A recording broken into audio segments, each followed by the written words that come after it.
இது புதிய வெளிச்சத்தின் பாதையில் மலரும் சிறப்பு நிகழ்ச்சி. இன்னைக்கு நம்ம திருவாரூர் மாவட்டம் நன்னிலத்தில் நிக்கிறோங்க. அதாவது இன்னைக்கு திராவிடர் கழக தலைவர் கி வீரமணி அவர்கள் நன்னிலத்துக்கு ஒரு அரங்கத்துக்கு, அதாவது பொதுக்கூட்டத்துக்கு வந்துட்டு இப்போதான் புறப்பட்டு போயிருக்காங்க.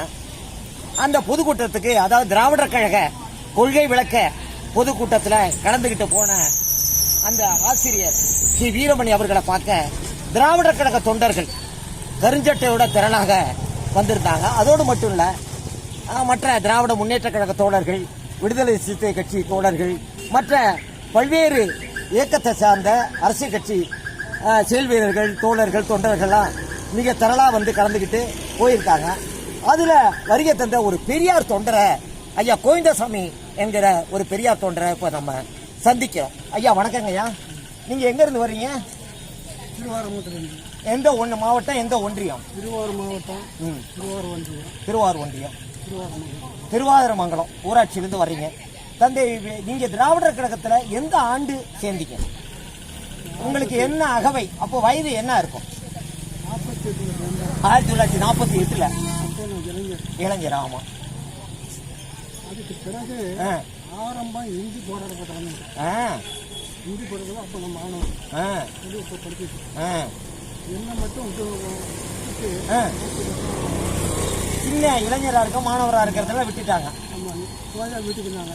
அவங்க கூட நான் போவாங்க. என்னை வந்து ஒரு போலீஸுக்காரி ஏற்றிட்டு வந்து திருவாரூரில் கொண்டு பஸ் வந்துட்டு போனேன். அதில் பஸ் வச்சு விட்டு போனேன்.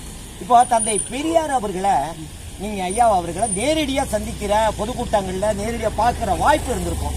எப்படி கிராமங்கள்ல தந்தை பெரியாரோட பேச்சு அமைஞ்சிருக்கும்? எப்படி எல்லாம் பேசுவாங்க? அதை பத்தி கொஞ்சம் சொல்லுங்களேன். மூட நம்பிக்கை பற்றி, மதத்தை பற்றி, சுயமரியாதத்தை பற்றி, ஆணுக்கு தொண்டுக்கு சம உரிமை உண்டு அப்படின்னு மக்களோட நலனை பற்றி அதிகமாக அந்த பதவி வந்து எல்லா ஊர்லையும் நடத்திருக்கோம் ஐயாவுக்கு. அந்த அளவுக்கு பேசுகிற சொன்னாங்க. நாங்கள் பதவியில் ஒட்டு மொத்தமாக வந்து குடவாசிலிருந்து நாகூர் வரைக்கும் நடத்திருக்கோம். திராவிடர் கழகம் மாற்றமே கிடையாது. இப்போதான் மாறி இருக்குன்னு ஆரம்பத்தில் வந்து இந்தி போராட்டம் வந்துருக்கோம். அப்புறம் தபால் மறைவு போஸ்ட் ஆஃபீஸில் வந்து உயர்ந்தவங்க மட்டும் இருக்காங்க. நம்ம அவங்கள வந்து போஸ்ட்மேன் வச்சிருக்காங்க. ஆதிக்க சக்திகளின் ஆக்கிரமிப்பு இருந்தது. இப்போ வந்து முதல்ல வந்து நாகப்பட்டினம் இருக்கும். ஆர்மர் கொண்டாங்க ஓட்டல் அவர். அப்புறம் திருவாரூர் இந்தி ஒழிப்பு போராட்டத்தில் கலந்துருக்காங்க. ஆனால் என்ன ஏற்காந்து ஒரு 7 பேர் மைனர்னு எங்களை விட்டுட்டாங்க. 5 பேரை அரெஸ்ட் பண்ணி இது பண்ணாங்க. காவேரி பிரச்சனைக்கு ஐயா கூட ஜெயிலில் இருந்திருக்காங்க. இல்லை, நீங்கள் அது போல் போராட்டங்கள்லாம் நிறையா கலந்து, எத்தனை முறை நீங்கள் சிறைக்கு போன அனுபவம், எத்தனை முறைக்கு சிறைக்கு போயிருப்பீங்க? 1 மாதம் கடலூரில் இருக்கும். நீதிபதி குடும்ப எடுத்துட்டு அந்த போராட்டம் சட்டசபையில் ஐயா கூட 1 மாதம் இருக்கும். ஐயாண்ணா திராவிடர் கழக தலைவர் இப்போ வந்துட்டு போனாங்களா? அவர்களோட காவிரி பிரச்சனைக்கு திருச்சியில் 1 மாதம் இருந்தோம். வேலூரில் 1 மாதம் இருந்தோம். அப்புறம் இந்த இலங்கைக்கு மருந்து மாத்திரை அனுப்ப விடாங்க.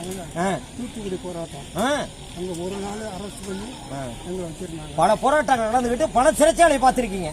எப்படி சிறைச்சாலை அனுபவங்கள்லாம் எப்படி இருந்தது? சிறைச்சாலையில் வந்து முன்ன மாதிரி இப்போ கஷ்டம். நீங்க இருந்தப்போ சிரமம்? நான் இருந்த போதும் அவ்வளோ கஷ்டம் இல்லை. குளிக்கிறதுக்கு, வெற்றிலை போகிறதுக்கு, சாப்பாடு நேரத்துக்கு. அப்புறம் எங்கள் கூட வந்து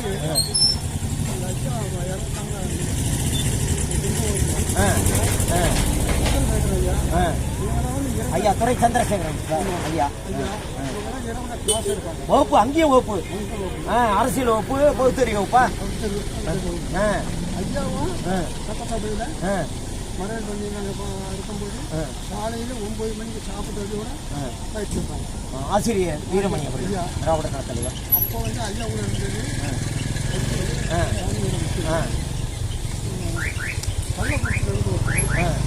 சாப்பாடு தனியாக எங்களுக்கு சமைச்சு சாப்பிட்டு வச்சுருவாங்க. சும்மா இருக்க மாட்டாங்க. ஐயா வந்து தொடர்ந்து கிளாஸ் எடுப்பாங்க.